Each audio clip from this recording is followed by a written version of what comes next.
Сәлем достар, сіздермен үй жағдайында пиццаның соусын жасап көрсететін боламын. Помидорларымызды жақсылап жуып осылай кестім, майдалап турап тастамаңыздар.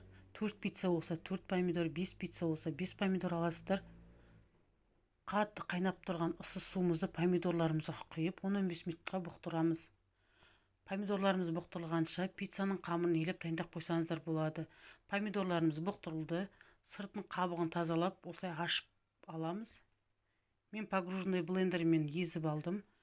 Мясорубкіден өткізіп алсаңыздар болады, блендер болмаған жағдайда.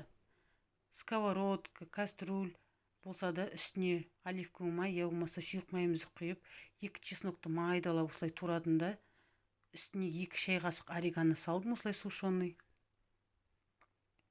Дәміне қарай тұз салсаңыздар болады. Паприка салдым 1 шай қасық.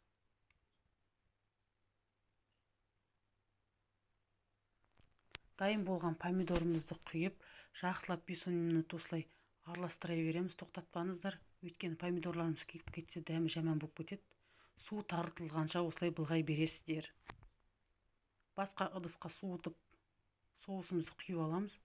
Қамырымызды жайып, соусымызды қолдана берсеңіздер болады. Менімен болғандарыңызға рахмет. Ас болсын, лайк басып, комментарий қалдырып кетіңіздер.